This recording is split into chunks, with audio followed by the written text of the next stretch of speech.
It will eliminate our clerks having to type up the actual marriage license, and the couple themselves will input all that information in the system. So I think it will make it easier, whether the people are local or whether they're from another state, to apply for a marriage license. Critical, absolutely. Yes. And if a marriage is being performed today, 5 days a week, it's simply here in your office, let alone all of the marriage certificates that y'all grant so that folks can have a wedding anywhere else. I mean, That's a heck of a lot of marriage certificates are processed through your office. Many.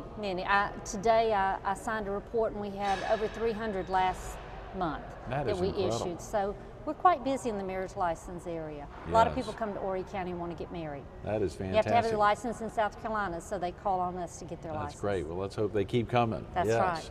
How about the South Carolina Probate Code? I understand you're serving on a committee now to actually rewrite the South Carolina Probate Code. Share with viewers a little bit why that's necessary. Well, South Carolina adopted the Uniform Probate Code in 1987.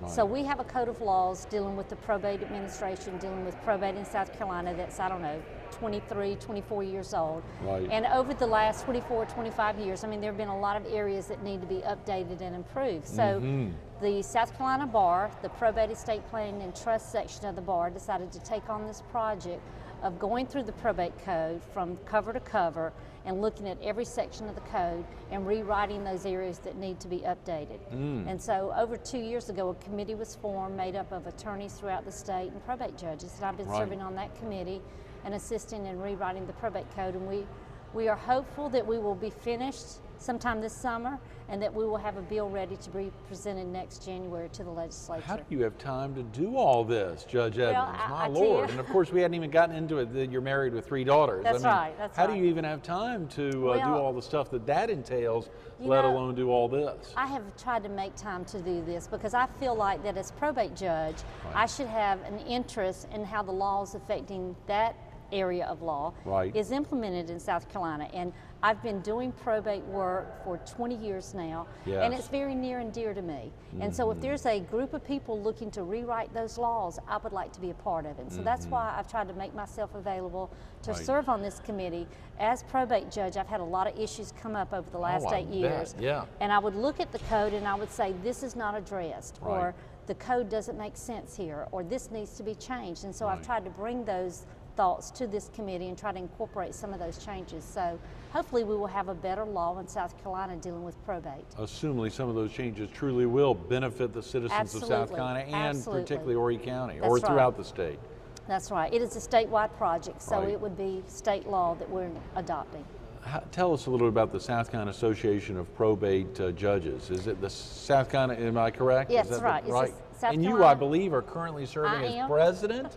I am currently serving as the president of the 46. Association of 46 probate judges, and then we have probably a lot of associate judges. So it's an association that's been around 20 or more years, made up of all of the elected probate judges in South Carolina and all of the associate probate judges. And we meet at least 3 times a year, and we talk about the probate court and what we're doing and how we're doing things, and we try to develop some uniform procedures. We talk about litigation that might need to be, legislation, that needs to be adopted in South Carolina, and we try to promote some legislation, or we oppose legislation.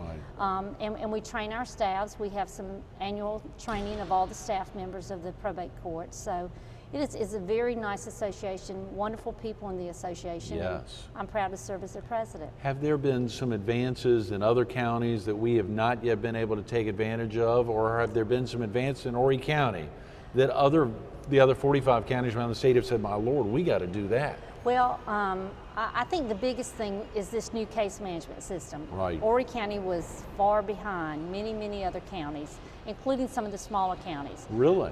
Yes, very far behind. So by the implementation of this new case management system, we are definitely coming up to speed where other counties have been for quite some time. We kicked off the week, not to interject too quick, but we kicked off the week with Greg Hembry, the solicitor for Horry and Georgetown counties, who was talking, of course, about budget cuts to some degree, and the budget's really impacting, albeit they continue to hammer away and make things happen. Have you seen the budget potential shrinkages impact in your office at all, and how have you all been able to manage, if they have? Well, just like all the departments in the county, we have had to cut back as best we can. We have one of the things that happened over the last 4 or 5 years, not that long, 2 or 3 years I would say, is this case management system. Right. We had it in our budget at one time, and then the budget got very difficult, and so we kind of had to give that money back to the county, and we decided to just back off of the case management system. So that was one place that we cut back. We've cut back on all of our office supplies. Whenever we've had a vacancy in the office, we've tried to hold that position open for 2 or 3, 4 months if we can, just to help with the budget. Wow. And it's just required my staff to work a lot harder, but you know, they're hard workers already, so it wasn't a lot new to them. My staff worked very hard, very nice group of people that work in the probate court, very helpful. And we've just taken on more responsibilities and tried to spread the work out a little bit. And knowing you, I suspect you're not asking them to work a lot harder unless you're already doing it. We've talked about you being the state president of the South County Probate Association of Probate Judges, working on that committee to rewrite this code, the South County the probate code, to think about that. And again, getting back to just being a mom of 3 and a bride. How do you do it all? And we haven't touched on probably, and I've only got 15 questions, we've probably got a plethora of other questions that would tie into other things you're doing. How can you do it all? Well, I don't get as much sleep as I should. Yes. And my house doesn't stay very clean. You know, I try to work on the things that are most important and let the other go. Yes. But it's a lot of fun, and I enjoy what I'm doing. I love being a wife and mother, and being probate judge brings a lot of joy to my life. Is there, when you think about the best part, and we do want to ask about the worst part, what do you think is the best part of being the probate court judge here in Horry County? I think the best part is being able to help people. To pick up the phone and return someone's phone call and try to address an issue they're having in their particular estate or with their family member, and being able to answer their questions and reassure them that it's not as difficult as what it might appear, and that we can help them get through this process. And the people in this community are so appreciative of the work of the probate court and the assistance that we provide, and it just provides a lot of joy to us to be able to help people. A lot of pleasure in helping other people. And I think that's the best part of this job, is knowing that we're helping a lot of people in the community. Now, how about the toughest part? What is the worst part? Is it, it sounds like you're really serving a lot of folks and really making a difference in their lives. Is there a tough part? The tough part is trying to manage some of the workload, because we are extremely busy, and I think managing that workload. Another tough part is trying to make some of the decisions that we have to make in rulings on our cases, because sometimes it's not black and white. Sometimes people's emotions get involved, and you have to look at the law and apply the facts, and apply the law to the facts of the case, and not let those personal emotions get involved. And it's making those tough decisions that sometimes cause my hair to turn gray. Right, yes, which is, or Your Honor, which is not occurring that much, unlike this thing here. Our director said if we had an extra 30 seconds, you got to get it out for Judge Edmond. What is something that few people know about you? Is there anything out there that few people know about you? Probably few people know that I put myself through college and law school attending bar. Oh, come on. Yes, I did. Is that all 7 years? All 7 years. I attended bar the entire time I was in. I started, you know, I turned 21 on Saturday, and I started my first bartending job the next week. That is incredible. And I worked as a bartender all through school. So. That is.